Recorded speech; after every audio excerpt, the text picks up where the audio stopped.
Many thanks for joining us on News Now. I am Fidelia Aguncha. We'll begin with news coming out of Borno State, where at least 3 people have been injured in a suicide bomb attack in Kalari village, Maiduguri, northeast Nigeria. The attack was reportedly carried out by 5 suspected Boko Haram suicide bombers who struck at about 7 p.m. on Sunday. Security officials say the multiple blasts occurred in Kalari, a crowded Maiduguri suburb located behind the University of Maiduguri Technical College. Now, an eyewitness said the suicide bombers, comprising 2 males and 3 teenage girls, approached a house disguised as visitors before detonating their explosives. The Nigerian Army says its troops has arrested a wanted Boko Haram terrorist identified as Maje Lawan. Army spokesperson Brigadier General Texas Chiku, in a statement, said the suspect is believed to be number 96 on the wanted list earlier published by the Nigerian Army. Chiku added that Lawal was arrested by troops at Banki in Borno State after he infiltrated into the internally displaced persons camp in the area. Still on the Army spokesperson has revealed that troops have killed several armed militiamen in Benue State, north-central Nigeria. Chukwu, in another statement, said the armed men were killed by troops attached to Operation Welsh Stroke while on a clearance operation along Bajimba Ako axis in Guma local government area of the state. Operation Welsh Stroke is a military operation set up to stop attacks by armed gunmen in Benue State. Chukwu added that a large number of the armed men were killed by the troops, while others escaped into nearby bushes with gunshot wounds. Now in Taraba State, 9 corps members have drowned in a river in the state. The tragic incident was confirmed by the State Police Public Relations Officer David Misau, who said 13 others managed to escape during the incident. Misau said 22 people were swimming in the river Mayoselbe in the Gashaka local government area of the state before they were overpowered by a sudden upsurge in the volume of water. According to him, the police have so far recovered 7 bodies while 2 are still unaccounted for. Now moving on to Kano State, at least 11 people have died and 47 others hospitalized when a cholera outbreak hit 3 villages in Bebeji local government area of the state. A youth leader in the affected area, Obali Abubakar, who confirmed the outbreak, said 3 villages had been battling the outbreak for over 1 week now. He added that despite reporting to the appropriate authorities, there had been no response. The public relations officer of the state health ministry, Ismail Gwamaja, has promised to investigate the incident to enable the ministry take appropriate action. Now moving on, Senior Special Assistant to the President on Foreign Affairs and Diaspora, Abike Dabiri Erewa, says efforts are in place to repatriate 116 Nigerian migrants trapped in Libya slave camps. Dabiri Erewa made this known in a statement by her media aide, Abdulrahman Balogun, on Sunday in Abuja. She said that the federal government and the International Organization for Migration, IOM, have located the detention camps of the Nigerians and offered to return them home. She said the Nigerian mission in Tripoli had traced the migrant to Osama Detention Center in Ziwayi, Libya. Now moving on to politics, 9 executive members of the All Progressives Congress in Osun State have resigned from their positions. The officials also defected from the APC to the Action Democratic Party, ADP. According to their joint resignation letter, the officials said the decision follows the opinion of the public and associates in the 3 senatorial districts in the state. They said recent political developments within the APC in Osun State were against their morals. The officials are Aziz Adesiji, Deputy State Chairman, Tajuddin Agbeti, ex-official, Ademola Bamidele, State Auditor, Rashid Bakari, Assistant General Secretary, and Murakinyo Akintola, State PRO. Others include Wale Adunola, ex-official, Bakari Idayat, Assistant Welfare Secretary, Ogundari Afolabi, Assistant PRO, and Sikiru Karim, Assistant Treasurer. They decamped alongside over 6,000 other APC members in the southwestern states. Moving on now, Senior Advocate of Nigeria Femi Falana has said the gale of defections in the national and state houses of assembly is not justifiable by law. According to Falana, the Nigerian constitution only permits defection when there is a huge crisis affecting any party up to the national level. The legal practitioner said that recent defections does not tally with the provisions of the constitution and can be challenged in the court of competent jurisdiction. The division the Constitution has in mind was what we recently witnessed in the case of the PDP, whereby you had the McAfee-led faction and the Sheriff-led faction, which held parallel congresses or conventions and produced parallel sets of officers from the federal level, from the national level, to the world level, down to the world level. And I haven't seen that in recent time. With profound respect to the members of the reformed APC, what was demonstrated, I think, was a press conference. There was a press conference that was addressed where it was announced that a group had the mind to reform the APC. As the name goes, reformed APC. There was no convention or congress held revolved around one man by the faction, so-called. No state branches, no ward branches, and no national set of officers elected from a convention. To that extent, that will not be a division. That will not be a division known to law. To that extent, the defection of legislators from the APC to the PDP and the ADC in the National Assembly and the states houses of assembly cannot be justified under Section 68, subsection 1, subsection G of the Constitution. Falana, however, noted that the ruling All Progressives Congress does not have the moral ground to file a suit in court after benefiting from a similar mass defection in 2014. I do not believe that the APC has the moral or political morality, to challenge the defections. Because between 2015 and now, the APC had welcomed those who defected from other political parties, particularly from the PDP.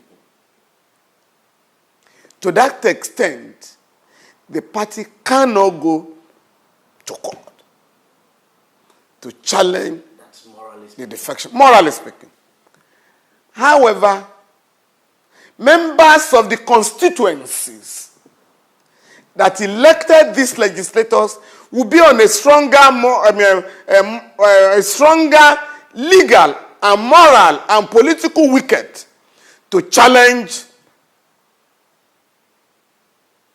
those who have shortchanged them. And this will be encouraged so that we can put an end to this crass opportunism on the part of the political class in Nigeria. Because you just expose the country to ridicule. Whereby you told everybody in 2015 that you had fundamental disagreement with the ruling party, the PDP. Hence, we are crossing over. Told the APC. And barely 3 years later, you want to return to base, which is your legitimate and constitutional right. But you must go and seek a fresh mandate. The national headquarters of the All Progressives Congress on Sunday reversed the suspension of Shehu Sani, senator representing Kaduna Central. Sani was suspended indefinitely by his ward for alleged misconduct and disrespect of the party leadership in the state. In a statement, Yekini Nabena, acting spokesperson of the ruling party, said the suspension has been lifted and that the senator remains a bona fide member of the APC. Despite the order from the national headquarters, the Kaduna State Executive of the APC has insisted that the senator remains suspended. Kaduna APC maintained that the constitution of the party does not bestow any power on the National Secretariat to quash the decision of the ward, local government, and state executives of the party. Lawmakers in the State House of Assembly have been charged to ensure accountability and transparency in their proceedings. The director of the National Institute for Legislative and Democratic Studies, Ladi Hamaila, gave the charge at an event in Abuja. She commended federal lawmakers for ensuring financial autonomy to state houses of assembly, noting that it will help strengthen governance and boost service delivery.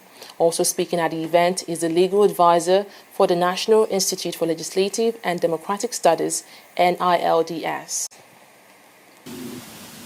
Financial autonomy will require that you look again more closely at some of the structures and functions of the administration of the State Assembly. You have new responsibilities financially, so you may have to create or strengthen budget functions, planning functions, monitor and evaluation functions that were not there before. You may also need to even look at oversight functions more closely. The bill processing functions and so on. Before this development, state assemblies are never had as much as they would have been.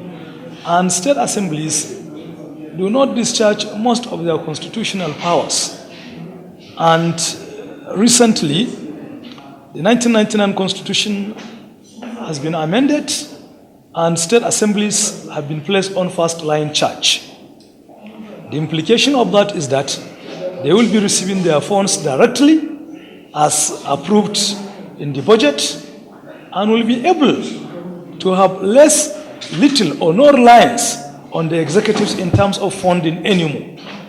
And this opportunity will strengthen their capacity to discharge their functions of lawmaking and oversight effectively and efficiently. You're still watching News Now on TV360. Up next is News and Business. To stay with us.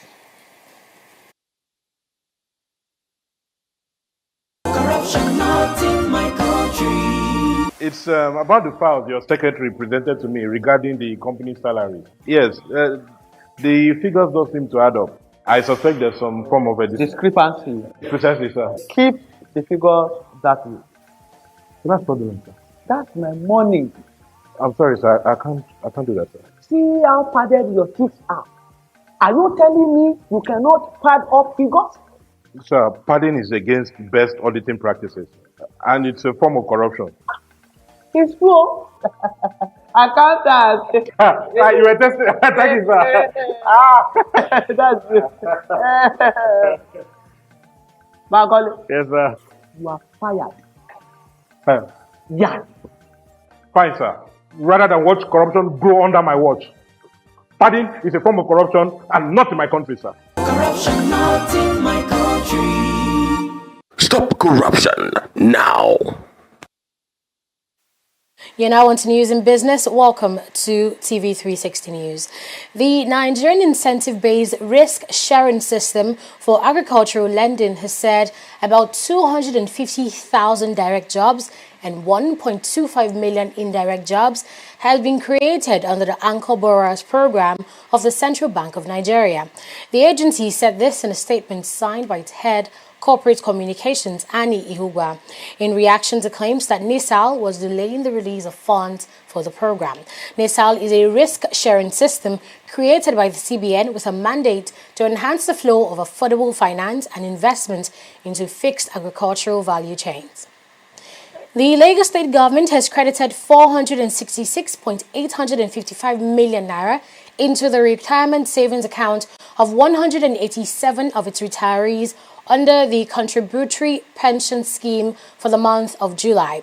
According to a statement from the Lagos State Pension Commission, more retirees from the State Universal Basic Education Board benefited from this batch of payment. During the presentation in Lagos, the Commissioner for Establishments, Training and Pensions, Akintola Oke, stated that despite the scarcity of funds, the Lagos State Governor, Akinwumi Ambode, still holds the pensioners in high esteem by ensuring the release of funds every month for the payment of the entitlement. Oil prices rose on Monday after Saudi crude production registered a surprising dip in July and as American shale drilling appeared to level. Brent crude oil futures were at $73.42 per barrel, while U.S. intermediate crude futures were up 19 cents at $68.68 per barrel. Outside the United States, top crude exporter Saudi Arabia pumped around 10.29 million barrels per day of crude oil in July, and that's down about 200,000 barrels per day from a month earlier.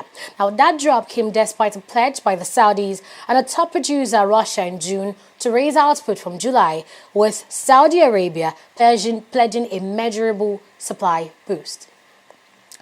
Now, starting the week in the negative territory, key market indicators in the Nigerian Stock Exchange dipped by 0.06%, with the all-share index closing at 36,479.42 basis points, with the market capitalization closing at 13.315 trillion naira.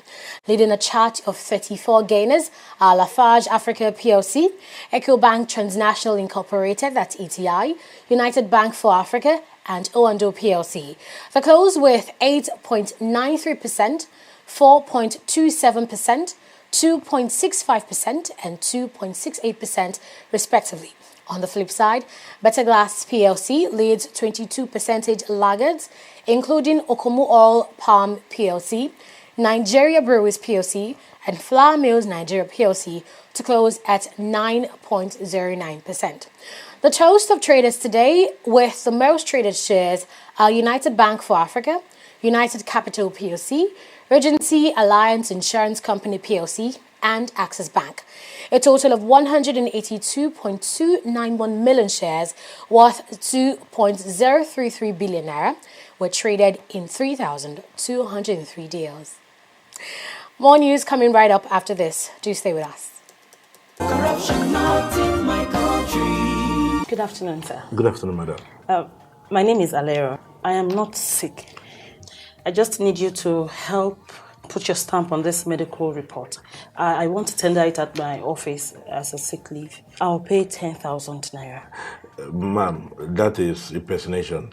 I'm not a doctor. Oga, be like say this English no go pay. I go increase the money to 20,000 naira. I beg. You know, if I give you that 20,000, as you ride, so if it still help your condition more. So you know, say you spread well. As I spread like virus, I'll be. You talk. Come out! If person come your hospital, talk say make you give am fake medical report, make you go take collect sick leave. Talk and say no, na corruption. Not in my country. Corruption not in my country. Stop corruption now. Glad to have you back. On the foreign scene now, at least 13 people were injured in an explosion in central Cairo after a car collided with a microbus. The Egyptian Health Ministry said the accident occurred near a bridge in the Doki district of the Egyptian capital. In a statement, the ministry said that the victims have been transported to 3 different hospitals where they are being treated for wounds and burns. According to state-run media, explosive experts have established the cause of the blast as an electric fault which spread a fire to the car's fuel tank. In America, 5 people were killed and 44 people injured in a gun violence which occurred in Chicago. According to U.S. officials, the shooting took place in the space of 14 hours between midnight and 2 p.m. Police records say 30 people were shot and 2 killed in 10 separate incidents which lasted 3 hours beginning from 1:30 a.m. Earlier on Friday, 6 shootings took place, however, with no record of fatality, followed by 15 shootings, 1 fatal on Saturday. Now, Chicago has been struggling with high rates of shooting and murder, among other crimes, over the past years. A powerful quake has left nearly 100 people dead and has left 10,000 people evacuated on the Indonesian island of Lombok. Witnesses who spoke in disorder said thousands of buildings were damaged, adding that power and communication lines were also cut. Boats have been sent to evacuate more than 1,000 tourists from the nearby Gili Island. Aid agencies say the priority was to provide shelter for residents who are too scared to return to their homes. And to sports now, Nigeria's female under-20 team, the Falconets, have lost to Germany in their opening Group D match, which ended 1-0 at the FIFA Under-20 Women's World Cup in France on Monday. Stephanie Sanders scored the victorious goal from a corner kick in the 69th minute of the match. Nigeria's defeat comes a day after Ghana lost their opening game 4-1 to host France in Group A. The Falconets' next match is against Haiti, coming up on Thursday. Aruna Quadri was elevated to number 18th by the International Table Tennis Federation ITTF for the month of August. Following this development, Quadri has now become the second African athlete to reach the top 20 in the ITTF ranking after Omar Assa of Egypt. Quadri, ranked 20th last month, is the only Nigerian to have achieved the top 18 rating in the world. His rise in the ranking comes just days before the 2018 edition of the ITTF Nigeria Open, which begins in Lagos. Now, chairman of the local organizing committee, Enitan Oshodi, has assured that it is ready to host the competition. I think for me, one of the most critical things now is 27 countries, 170 players, top ranked players now. 40 players under 250 in the world are going to be here. So this puts it in line with all the other big tournaments in the world. Aruna Quadri, Ola Benedict, you know, these are now big names in the sport. And I think for us, we need more of that. And hopefully our players can pick up from that. But I think the biggest surprise is that it's a whole bunch of Chinese players coming this year from China, the top nation in the world. And that tells you where we are in Nigeria now. I think it's quite important that African players generally do well in Nigeria. That also increases, you know, the interest in the game. So we're very hopeful.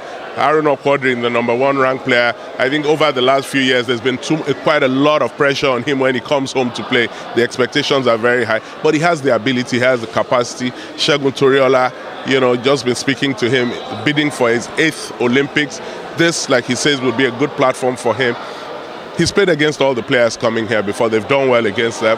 On the day, with the kind of support we generate for our players here, I have no doubts that a Nigerian can win. But, you know, I've said that for 3-4 years running now, and nobody's won yet. But I think this year, one of them, Bode Abiodun, fantastic player. We saw what he did last year here.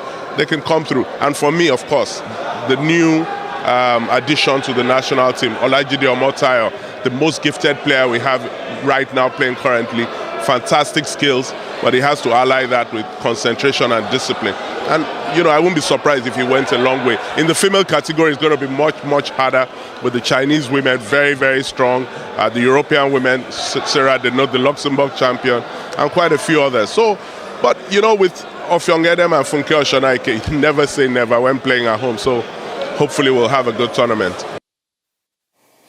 Emmanuel Amunike has been confirmed as the new head coach of Tanzania's national team. The 47-year-old who led Nigeria to win the 2015 FIFA World Cup in Chile signed a 2-year deal to take over from Salom Mayanga, who was shown the way out for poor results. Now his priority will be to get the Taifa Stars back on track for the Africa Cup of Nations qualifying campaign. Well, that's Veneto News Now. You can watch some of our other programs on our website at www.tv360nigeria.com and follow us on Facebook at facebook.com/TV360online. And you can also follow us on Twitter at twitter.com/TV360Nigeria. We are also live on YouTube at youtube.com/TV360Nigeria, and on Google Plus our handle is TV360Nigeria. Thank you so much for watching. I am Fidelia Aguncha.